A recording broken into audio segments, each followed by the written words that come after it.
Awalah wal bara, konsep yang dibuat pendiri sekte Wahabi, namun menjadi pedoman ulama yang mengaku Ahlussunnah di Indonesia.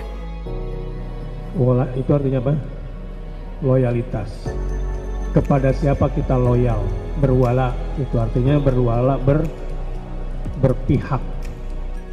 Boleh tidak orang muslim membela orang kafir? Boleh atau tidak? Ya tidak boleh. Jelas nas Al-Quran menerangkan demikian. Gak boleh kita membela orang kafir, gak boleh kita cinta kepada orang kafir, gak boleh kita menolong orang kafir. Gak boleh dalam Islam. Konsep ini pertama kali diperkenalkan oleh seorang ulama bernama Muhammad Ibn Abdul Wahab, pendiri Wahabi. Dan bibit-bibit ekstremisme itu ya dari situ munculnya orang salah memahami ilmu-ilmu keimanan. Mentang-mentang megang wala wal bara, nggak boleh, selagi itu bukan Islam saya nggak boleh urusan dengan dia, itu akan jadi musuh saya, saya akan perang dengannya. Oh, nggak begitu, Islam tidak mengajarkan yang demikian itu. Awalah wal bara, konsep ini secara istilah memang tampak keren dan islami karena diambil dari bahasa Arab. Tapi tahukah kalian kalau konsep al-wala wal bara ini mengandung unsur yang bermasalah dalam akidah Ahlussunnah wal Jamaah? Secara harfiah, al-wala ialah loyalitas dan al-bara ialah berlepas diri. Sedangkan secara mendalam, al-wala wal bara ialah konsep membangun loyalitas sesama muslim dan larangan untuk loyal terhadap non-muslim. Konsep ini digaungkan secara masif oleh kelompok radikal untuk membangun cara pandang yang ekstrem terhadap hubungan persaudaraan. Kelompok radikal menjadikan konsep awal-awal bara sebagai doktrin untuk membangun loyalitas tanpa batas terhadap kelompok mereka, dan sebaliknya membangun kebencian terhadap kelompok yang berbeda. Konsep awal-awal bara pertama kali dikenalkan oleh Muhammad bin Abdul Wahab, pendiri Wahabi, dan dikuatkan oleh pemuka Wahabi sendiri Muhammad bin Shalih Al-Utsaimin dalam Syarah Ushul Tsalatsah yang menjadi kitab andalan kaum Salafi Wahabi saat ini. Maka dari itu, para ulama Ahlussunnah dari dahulu tidak pernah memasukkan konsep tersebut dalam akidah Ahlussunnah, sebab para ulama Ahlussunnah sangat kesulitan mencari dari mana asal konsep awal-awal bara ini secara teoritis dalam kaitannya dengan keimanan. Para ulama Ahlussunnah pun banyak yang mengkritik konsep ini, sebab dalam berjalannya waktu, konsep ini dijadikan oleh kalangan Wahabi untuk mengukur dan menilai keimanan orang lain, dan tidak jarang pula konsep tersebut dijadikan alat untuk menghakimi orang lain, mengeksklusi bahkan mengeksekusi dan mempersekusi, hingga merundung buli terhadap orang lain sekalipun itu kerabat dekat dan keluarga sendiri. Di Indonesia, anehnya orang-orang yang mengaku Ahlussunnah justru memakai konsep yang dibuat oleh pendiri Wahabi untuk mendoktrin pengikutnya, dengan tujuan tidak lain supaya para pengikutnya memiliki jiwa loyal yang luar biasa terhadap mereka. Dan kita pun bisa melihat hasilnya. Siapapun yang dibenci oleh junjungannya, maka pengikutnya pun akan luar biasa ikut membencinya.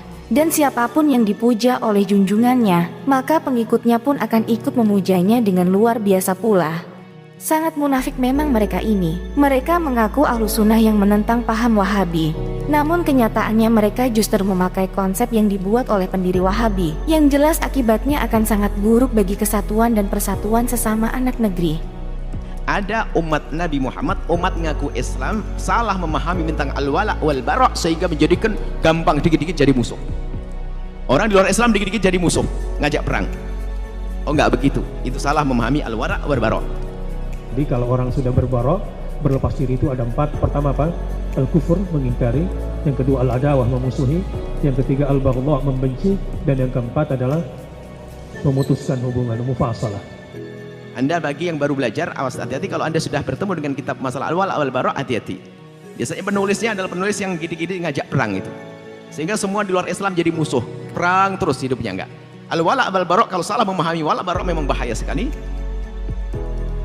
Bahayanya konsep awal-awal bara yang diciptakan oleh pendiri Wahabi, yang kini dijadikan pedoman oleh dedengkot kaum intoleran untuk mendoktrin pengikutnya, memang sangat mengerikan bagi kehidupan bangsa Indonesia. Pelarangan pendirian tempat ibadah lain merupakan hasil dari doktrin awal-awal bara itu sendiri, di mana orang Islam ingin mengukuhkan keimanannya dengan melarang kelompok lain untuk mendirikan tempat ibadah. Bagi mereka, tindakan mereka adalah bentuk dari al-bara, kebencian terhadap kelompok lain yang salah satunya adalah membatasi gerak keagamaannya. Narasi ekstrem dan praktik awal-awal bara ini menjadi belati tajam bagi kehidupan berbangsa kita. Apalagi ditambahi dengan bumbu-bumbu politik yang pasti akan semakin mempertajam jurang perpecahan sesama anak bangsa. Bisa dikatakan, konsep awal-awal bara sudah menjadi penyakit kronis di negeri kita. Karena konsep yang diciptakan oleh pendiri Wahabi ini justru dipakai oleh ulama yang mengaku Ahlus Sunnah, yang merasa kebenaran adalah mutlak milik mereka.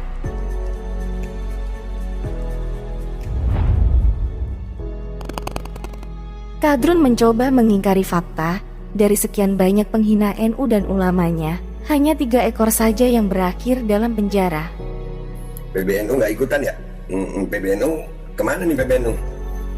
Ini waduh, ustazahnya. Coba kalau yang menghina bukan Eko gitu, atau yang dihina bukan NU gitu. Coba yang menghina bukan Eko gitu. Dari golongan mana gitu? Gua habis. Kalau dibandingkan Ahmad Dhani, Maher At-Thalibi, Ustadz Maher, ya, saya, Habib Rizik, dan teman-teman yang lain, itu pasalnya hampir sama ini. Eko ini sebenarnya bisa dijerat dengan pasal itu. Orang NU sabar-sabar, karena tahu yang posting Eko pun tadi ya.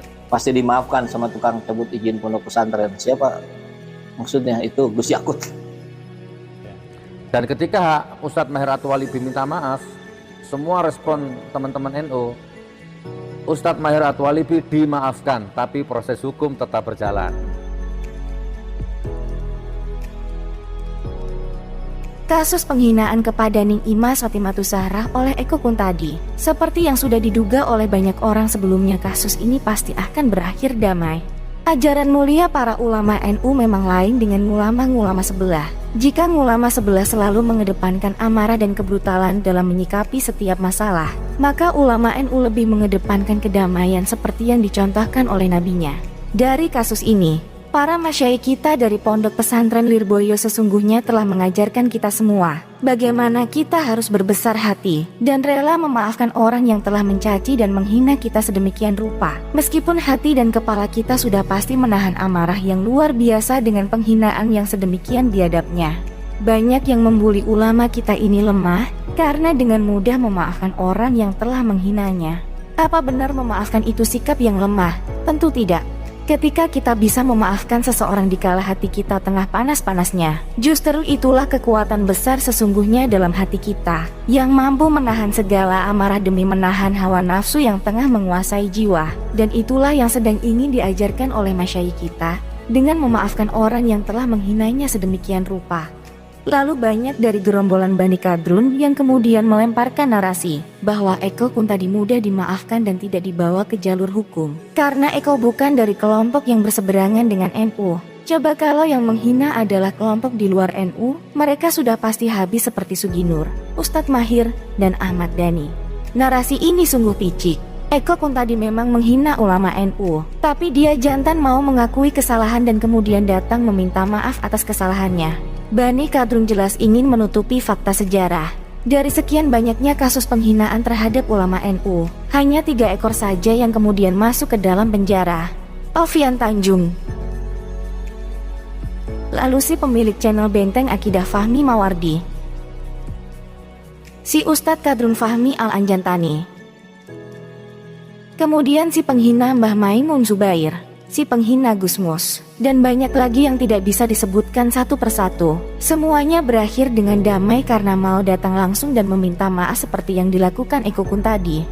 Sedangkan yang berakhir ke dalam jeruji besi, Sugignur, Maher At-Thalibi, Ahmad Dhani. Dari ketiga nama tersebut hanya Mahir saja yang meminta maaf. Dan permintaan maaf itu pun sudah terlambat karena sudah masuk ke dalam penjara. Itu pun oleh sang pelapor sudah akan diproses pembebasannya, namun keburu Ustadz Mahir sakit dan kemudian meninggal dunia. Bukan seperti kata si mulut sampah Nur Sugik yang mengatakan dimaafkan namun proses hukum tetap berjalan. Sedangkan si Gus palsu Nur Sugik sendiri dan juga Ahmad Dhani, mereka berdua sama sekali tidak pernah meminta maaf dan terus memegang teguh kebenaran semu yang diyakininya, yang kemudian mengantarkan mereka ke dalam penjara.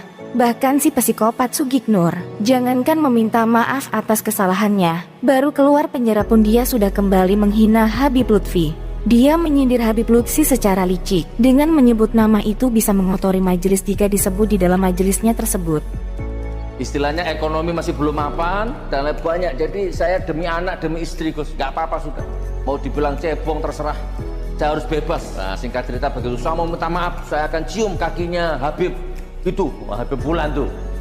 Ya, nggak usah disebut namanya di sini, ngotori majelis ini. Jangankan mengakui kesalahan dan minta maaf, mereka berdua justru tetap memegang teguh kebenaran semu yang diyakininya itu sebagai kebenaran mutlak yang pasti benar di hadapan Tuhan. Sekarang mereka koar-koar NU tebang pilih menghadapi penghinanya. Padahal mereka yang masuk penjara adalah mereka yang tidak mau tabayun dan tidak mau meminta maaf atas kesalahannya.